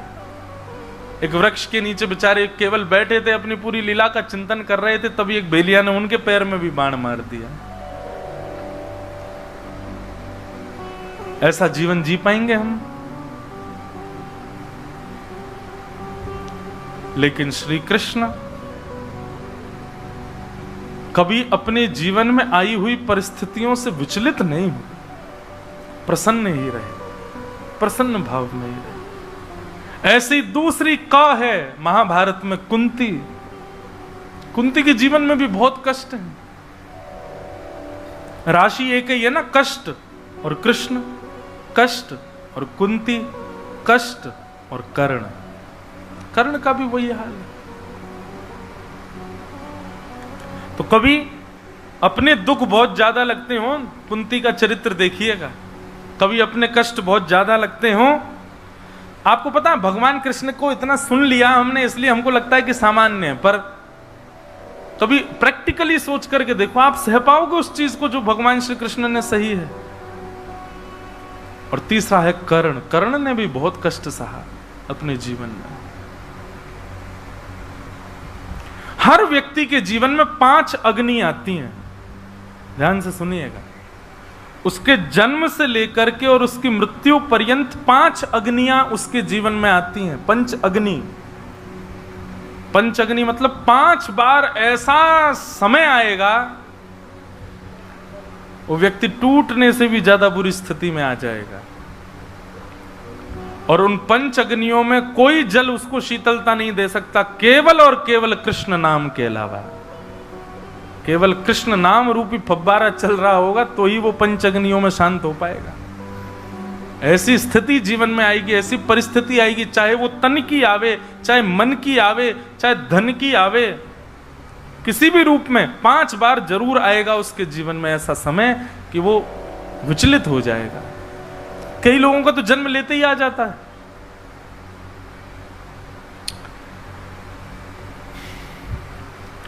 कुंती ने जब आज पुनः फैला करके भगवान से कहा कि मुझे कष्ट दे दो, भगवान बोले बुआ तुझे कष्ट भोगते भोगते तेरा पेट नहीं भर रहा, तूने आज तक सुख देखा कब है मुझे ये तो बता, और तू आज फिर से कष्ट मांग रही है मुझसे। कुंती भगवान से कहती है अच्छा कन्हैया एक बात बताओ, आपको ये बात लगती है कि आज तक मेरे जीवन में कष्ट था? बोले हाँ। और अब क्या लगता है आपको? भगवान बोले अब तो सुख का समय आया है, महाभारत युद्ध तुम्हारे पुत्र जीत गए, देखो युधिष्ठिर के सिर पर स्वर्ण मुकुट विराजमान हो गया, इतने सुख का समय आया बुआ, अब तो दुख मत मांग। बुआ कहती है इसका मतलब कल तक मैं दुखी थी, आप ये बात मानते हो? भगवान बोले हाँ कल तक आप दुखी थी और आज मेरे जीवन में सुख आ गया है? बोले हाँ। कन्हैया कल तक मेरे जीवन में दुख था, कष्ट था, तो आप यहीं खड़े थे, पर आज युधिष्ठिर को जैसे ही मुकुट पहनाया है, महाभारत युद्ध हम जीत गए, तो आप रथ में बैठ के द्वारिका जा रहे हो। मुझे नहीं चाहिए वो सुख जिसमें श्री कृष्ण मुझे छोड़ के चले जाएं। मुझे वो कष्ट, मुझे वो पीड़ा, मुझे वो दुख बहुत प्रिय लगेगा जिसमें श्री कृष्ण मेरे पास खड़े रहे, जिसमें मेरी कृष्ण की स्मृति बनी रहे, वो कष्ट मुझे चाहिए। ठाकुर जी के नेत्र सजल हो गए। वास्तव में कुंती ने कोई सांसारिक कष्ट नहीं मांगा है, कुंती ने केवल इतना कहा है कि अपने भक्त को आर्त में देखते हो नाथ, तो आप कृपा करने का मन बनाते हो, तो इसलिए मुझे वो आर्त बार बार चाहिए जिससे आपकी कृपा करने की स्थिति बनी रहे। जब आप देख लेते हैं कि अब इसके जीवन में कोई कष्ट नहीं, तो आप भी आराम में चले जाते हैं, थोड़ी देर के लिए दृष्टि हटा लेते हैं। मुझे नहीं चाहिए कि आप मुझसे दृष्टि हटाओ, आपकी दृष्टि सदा मुझ पर बनी रहे, ऐसी कृपा मुझ पर बनी रहे, उसके लिए कष्ट मेरे जीवन में बना रहे नाथ। कुंती की बात सुनकर के बंधुओं, वैष्णव के लिए सबसे बड़ा कष्ट क्या है? विपदो नैव विपदः संपदो नैव संपदः, विपद विस्मरणम विष्णु संपद नारायण स्मृति। ठाकुर जी की याद बने रहना ये वैष्णव की सबसे बड़ी संपत्ति है, और ठाकुर जी को एक क्षण के लिए भी भूल जाना ये सबसे बड़ी विपत्ति है वैष्णव की। कुंती ने आज भगवान से वही विपत्ति मांग ली। ठाकुर जी ने कुंती को अपने हृदय से लगाया, और कुंती के प्रेम के वशीभूत होकर के ठाकुर जी बोले, बुआ मैं तुझे वचन देता हूं, जब अपनी लीला पूर्ण करके जाऊंगा ना, केवल तुमको साथ लेके जाऊंगा अपने। और वही हुआ। जब अर्जुन ने लौट करके आकर के पांडवों को बताया कि भगवान श्री कृष्ण अपनी लीला पूरी करके चले गए शब्द सुनते ही बाकी सब तो शोक में आए, पर कुंती के तो प्राणी निकल गए उसी समय। जैसे ही पता चला कि श्री कृष्ण अब नहीं है, श्री कृष्ण लीला पूरी करके चले गए, तो कुंती भी भगवान के साथ ही गई।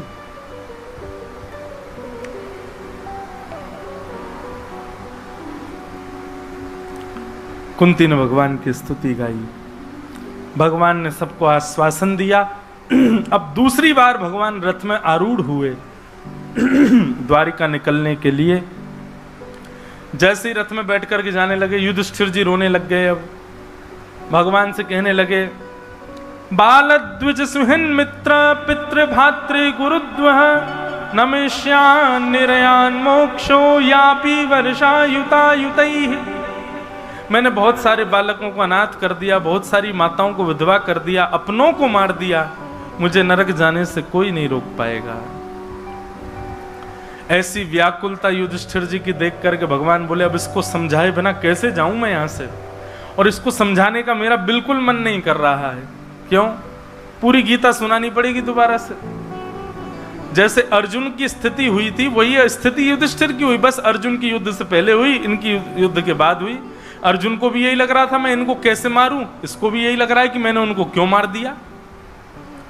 भगवान बोले अब क्या करें, तो दूसरी बार फिर रथ से उतर गए भगवान, और अब की बार भगवान बोले अब हम नहीं बोलेंगे, अब हमारा भक्त बोलेगा। और समस्त पांडवों को लेकर के भगवान भीष्म पितामह के पास गए। पितामह भीष्म ने ज्ञान उपदेश किया। बहुत बार मैंने विस्तार से भीष्म स्तुति का गायन किया है। वैसे तो हमारे जो यजमान परिवार हैं आज भी मुझसे बोल के गए, महाराज जी आप क्रम की चिंता मत करो, आप तो भाव से सुनाओ। यदि मैं क्रम की चिंता नहीं करूं तो फिर आपके पीले पीले वस्त्र ऐसे ही रह जाएंगे, आज कृष्ण जन्म तो हो नहीं पाएगा। लेकिन फिर भी मैं चिंता नहीं करूंगा, मैं कथा अपने भाव से करूंगा। जहां लगेगा कि अब कृष्ण जन्म होना चाहिए तो वहां हम सूची पढ़ देंगे, फिर जल्दी जल्दी कह के और कृष्ण जन्म करेंगे। पर भीष्म स्तुति मैंने कई बार विस्तार से कही है, इसलिए इनको हम विराम दे देते हैं। भीष्म पितामह ने भगवान की स्तुति गाई। स्तुति गाने के पश्चात परीक्षित का फिर बाद में जन्म हुआ। परीक्षित के ऊपर कैसे कैसे अनुग्रह हुए वो सब बताए गए। और यहां पर प्रसंग आया भगवान के स्वधाम गमन का। कई लोग जगन्नाथ भगवान के विषय में ये बात कह देते हैं कि श्री कृष्ण का जब स्वधाम गमन हुआ तो उनका हृदय जला नहीं, और वही बह करके आया और आकर के जगन्नाथ जी के हृदय में धारण करा दिया। मैं इस बात का बहुत खंडन करता हूं भैया, ये बात सत्य नहीं है। आप इस बात को कैसे कह सकते हैं कि भगवान श्री कृष्ण को जला दिया गया?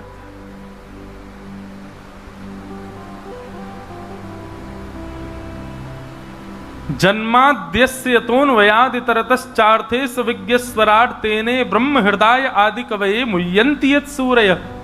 श्रीमद् भागवत का प्रारंभ ही इसी बात से होता है कि वो जन्म और मृत्यु से परे हैं, और आप कैसे कह सकते हो कि उनका तन जला दिया?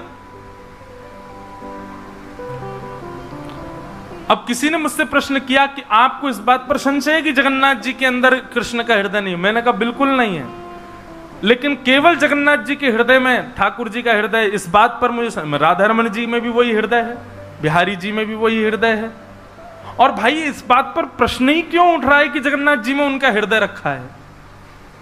ये कोई प्रश्न करने वाली बात है? और इस पर भी कोई प्रमाण चाहिए आपको? मुझे भी प्रमाण चाहिए भैया, मुझे नहीं लगता आपके अंदर हृदय, पहले दिखाओ मुझको, खुलवाओ इसको, ऑपरेशन करवाओ, कल दिखाओगे तब मानूंगा मैं। मुझे, अरे आप सब डेड बॉडी बैठे हो मेरे सामने, जीवित हो ही नहीं, मैं मान ही नहीं सकता, प्रमाण दो। ये भी कोई बात है? उसके पीछे फिर कहते हैं कि भगवान श्री कृष्ण का हृदय जल गया, आदि आदि ये, और वो हृदय नहीं जला, वही समुद्र में बहता बहता आ गया जगन्नाथ जी के। अरे कभी पढ़िए, नील माधव भगवान विराजमान थे और इंद्रद्युम्न ने दर्शन की इच्छा रखी, पर नील माधव भगवान अंतर ध्यान हो गए। तब इंद्रद्युम्न को भगवान ने आदेश दिया कि तुम हमारा निर्माण करवाओ, हम तुम्हारे यहां श्री जगन्नाथ वेश में विराजमान होंगे। पूरी विस्तार की कथा है। अभी 28 हिसार में कथा कब है भाई? हिसार की तिथि क्या है कथा की? 27, 28, 29, 27, 28 के आसपास सितंबर में हम श्री जगन्नाथ रसामृत कहेंगे 4 दिन। सुनिएगा विस्तार से, कौन है श्री जगन्नाथ जी। और ये जो नवकलेवर होता है उसमें जो शालिग्राम जी भीतर हैं वो पधराए जाते हैं, आदि आदि, उनकी पूरी कथा हम सुनाएंगे सितंबर में, तब विस्तार से सुनिएगा। पर इस बात को कदापि अस्वीकार कीजिए कि भगवान जला दिए गए, उनका हृदय नहीं जला, वो ले आए गए। गीता में भगवान कहते हैं कि मेरे शरीर को पंचभूत में मिला हुआ समझने वाले और अग्नि तत्व से जलाने वाले, जलने वाला समझने वाले कि मेरा तत्व ऐसा है, वो व्यक्ति तो अपवित्र है, उसको देखने वाला भी अपवित्र हो जाता है। इस बात को सदैव स्वीकार करो। और श्री जगन्नाथ जी में हृदय है ठाकुर जी, वो साक्षात ठाकुर जी हैं। पर ये तो मत कहिए कि वो बह करके आया और जल गए ठाकुर जी, ऐसा तो मत कहो कम से कम, ये तो गलत है। ठाकुर जी अपनी लीला पूरी करके गए, दिव्य ज्योति में परिणत होकर आकाश में विलीन हो गए। और हमारे यहां तो कहते हैं तिरोधाय प्रविष्टोयम श्रीमद् भागवतार्णवम, भगवान की ही वह दिव्य ज्योति आकाश में भ्रमण करती रही, और जब वेदव्यास जी महाराज ने भागवत की रचना की तो वही ज्योति आकर के श्रीमद् भागवत जी में विराजमान हो गई। ठाकुर जी कहां हैं? भागवत जी में विराजमान है, विद्यमान है। तो यहां 6 महीने बाद अर्जुन लौट करके आए, द्वारिका गए थे। 6 महीने बाद आकर के उन्होंने उनकी दीनहीन दशा देख करके युधिष्ठिर जी ने पूछा, अर्जुन तुम्हारी ये दशा कैसे हुई? तब उन्होंने बताया, भगवान श्री कृष्ण अपनी लीला पूरी करके चले गए, वो अपने स्वधाम को प्रस्थान कर गए। ये बात सुनते ही कुंती ने तो प्राण त्याग दिए और 5 पांडव मौन हो गए, अपने राजकीय वस्त्रों का त्याग करके वन के वस्त्र धारण कर लिए, और छोटे से बालक परीक्षित को राज्य गद्दी पर बैठा करके 5 पांडव वहां से स्वर्गारोहण को प्रस्थान कर गए। परीक्षित धीरे धीरे बड़े हुए, उनका विवाह हुआ। ब्राह्मणों के नेतृत्व में परीक्षित ने शासन किया। कुछ वर्षों के पश्चात परीक्षित को कलयुग नाम का एक व्यक्ति मिला, जो कि धर्म के 3 पैर काट चुका है, 4थे पैर को काट रहा था। धर्म के 4 पैर होते हैं, सत्य, दान, दया और पवित्रता। ये 4 लक्षण यदि मेरे अंदर हैं तो मैं धार्मिक माना जाऊंगा, तो आप धार्मिक माने जाओगे। सत्य, दान, दया और पवित्रता। सतयुग में 4 चरण होते हैं, त्रेता में 3 चरण रह जाते हैं, द्वापर में 2 चरण रह जाते हैं, और कलयुग में केवल 1 चरण पर धर्म खड़ा है, उस चरण का नाम है सत्य। जब ऐसा समय आ जाएगा कि सत्य पूर्ण रूपेण नष्ट हो जाएगा, लोग भगवान